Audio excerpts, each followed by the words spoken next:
Bismillah, alhamdulillah, wassalatu wassalamu ala rasulillahi wa ala alihi wa sahbihi ajma'een. My brothers and sisters in Islam, the very common question after Ramadan is how do we remain committed and steadfast upon the worship of Allah Azza wa Jal after Ramadan? But you know, the reality is that this wasn't a question that as-Sahaba, the companions, would ask Nabi sallallahu alayhi wasallam. It just wasn't a question because they knew that the purpose in life was to worship Allah until death. The Sahaba radiallahu anhum knew two things. As we enter Shawwal, there were two things that they would know. Listen to this. Number one, they would know that steadfastness and firmness upon the worship of Allah is a way of life. There was a man who came to the Nabi sallallahu alayhi wasallam and he said to him, قُلْ لِي قَوْلًا فِي الْإِسْلَامِ لَا أَسْأَلُ عَنْهُ أَحَدًا غَيْرَكَ. He said, O Messenger of Allah, can you teach me and tell me something about Islam that I'm not able to ask anyone else but you?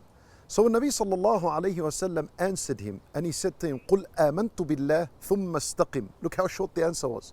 He said to him, say that I have believed in Allah, I have faith in Allah, and then after this, istaqim, stand upright, meaning adhere to the commands and the laws of Allah subhanahu wa ta'ala until death. Allah Azza wa Jal, He commanded the Nabi sallallahu alayhi wasallam in Surah Hud, فَاسْتَقِمْ كَمَا أُمِرْتَ, that stand upright and be firm upon the worship of Allah Azza wa Jal as you have been commanded. For this is something that as-Sahaba knew. That was the first thing, that steadfastness upon the worship of Allah does not end with the end of Ramadan. It continues until the day a person dies.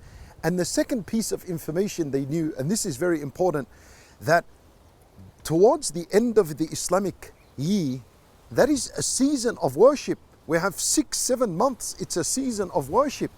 It begins with Rajab, and Rajab is the first of the sacred months. And Rajab is a month in which a Sahaba like Ibn Umar radiallahu anhu would perform an Umrah. It's a month of Umrah and so on. There's worship in this. It's also referred to as the month of planting the seeds. You plant the seeds in the month of Rajab. Then after this, the month of Sha'ban comes. This is where you're watering your seeds. And then in Ramadan you harvest. And Sha'ban was a month of fasting, a month of reading the Quran. It's a month of preparation for Ramadan. Whatever you're going to do in Ramadan of worship, you do it in Sha'ban. And then the huge month of worship, Ramadan, comes with Quran and fasting, with Taraweeh, with Dua, with Dhikr, with Laylat al-Qadr. Then Ramadan finishes. Nothing finished yet. The season of worship is still with us. Then Shawwal comes, and the first of its days is the day of Al-Eid. And then we have 6 days to fast of Shawwal. And then Shawwal is the start of the months of Hajj.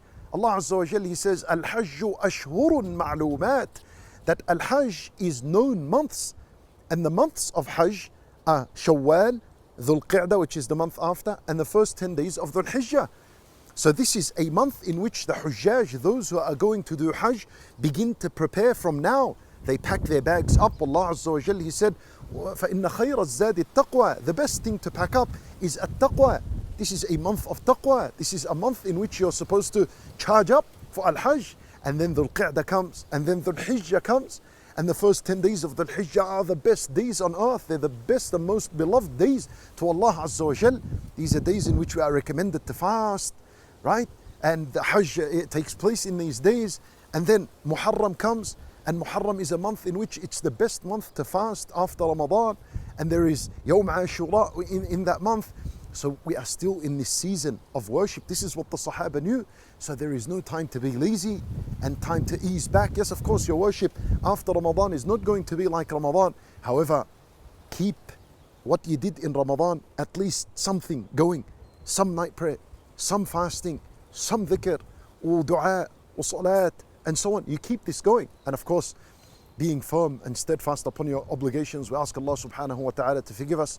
We ask Him subhanahu wa ta'ala to give us the strength and the ability that we remain firm and steadfast upon His worship until the day we meet Him. إنه ولي ذلك والقادر عليه. وصلى الله وسلم وبارك على نبينا محمد وعلى آله وصحبه أجمعين.